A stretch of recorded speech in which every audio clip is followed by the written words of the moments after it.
कभी आपने ध्यान दिया है कि कुछ लोग कमरे में आते ही सबका ध्यान अपनी तरफ खींच लेते हैं?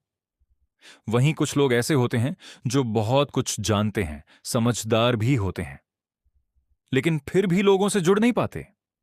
फर्क हमेशा पर्सनैलिटी का नहीं होता। फर्क होता है लोगों से जुड़ने की कला का। और अच्छी बात यह है कि यह कोई जन्म से मिलने वाली चीज नहीं है। इसे सीखा जा सकता है। अगर आप चाहते हैं कि लोग आपको समझें, आपकी बात सुनें और आपके साथ सहज महसूस करें, तो सबसे पहले आपको एक चीज समझनी होगी। लोग आपके बारे में जितना सोचते हैं, उससे कहीं ज्यादा अपने बारे में सोचते हैं। इसीलिए हर बातचीत में खुद को साबित करने की कोशिश मत कीजिए। जब किसी से मिलें तो यह सोचने के बजाय कि मैं उसे अपने बारे में क्या बताऊं, यह सोचिए मैं उसके बारे में क्या जान सकता हूं। बस यही छोटी सी सोच आपकी बातचीत को बदल सकती है। किसी से मिलकर सिर्फ इतना मत पूछिए, क्या हाल है? थोड़ा आगे बढ़िए। पूछिए, आज का दिन कैसा रहा? आप इस काम में कैसे आए? आपको इसमें सबसे ज्यादा क्या पसंद है? और जब सामने वाला जवाब दे, तो अगला सवाल अपने मोबाइल की तरफ देखते हुए मत पूछिए। उसकी बात सुनिए, क्योंकि आज के समय में लोग सुनने वाले इंसान को बहुत महत्व देते हैं। हर किसी को बोलने वाला इंसान नहीं चाहिए। कई बार लोगों को बस ऐसा इंसान चाहिए होता है जिसके सामने वे बिना किसी डर के अपनी बात कह सकें। लेकिन एक और गलती हम अक्सर करते हैं। कोई अपनी परेशानी बताता है और हम तुरंत सलाह देने लगते हैं। ऐसा करो, तुम्हें वैसा करना चाहिए था, मैं तुम्हारी जगह होता तो।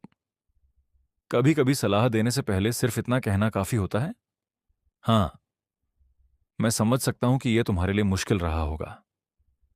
क्योंकि हर समस्या का समाधान सलाह नहीं होता।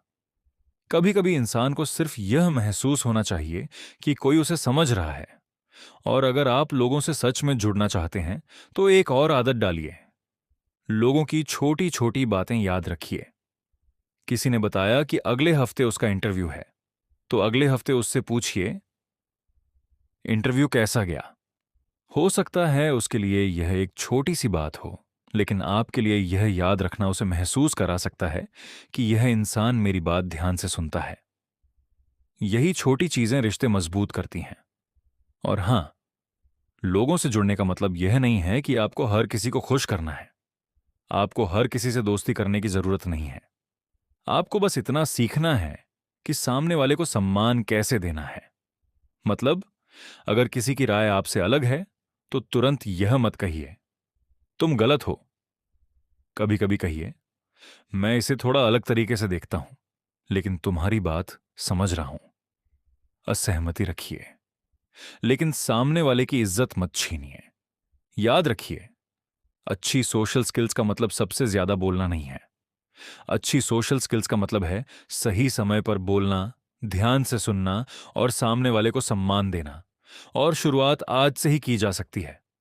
आज किसी एक ऐसे इंसान से बात कीजिए जिससे आप आमतौर पर बात नहीं करते। उसे एक सवाल पूछिए। उसकी बात बीच में मत काटिए। उसकी बात को याद रखिए। और सबसे जरूरी, बातचीत के दौरान बार बार अपने फोन की तरफ मत देखिए, क्योंकि आपका समय किसी को देना आज के समय में बहुत बड़ी बात है। धीरे धीरे आप महसूस करेंगे कि बातचीत अब जबरदस्ती नहीं लग रही। लोग खुद आपके पास आने लगेंगे। और शायद तब आपको समझ आएगा कि लोगों से जुड़ने के लिए कोई बड़ी पर्सनालिटी नहीं चाहिए। चाहिए तो बस सच्ची दिलचस्पी, थोड़ा धैर्य और सामने वाले को सम्मान देने की आदत। क्योंकि जिंदगी में आगे बढ़ने के लिए सिर्फ यह जरूरी नहीं कि लोग आपको जानें। कभी कभी इससे ज्यादा जरूरी होता है कि लोग आपके साथ रहकर खुद को समझा हुआ महसूस करें। इसीलिए अगली बार किसी से मिलें, खुद को दिखाने की कोशिश मत करना। सामने वाले को समझने की कोशिश करना। यही है लोगों से जुड़ने की असली कला।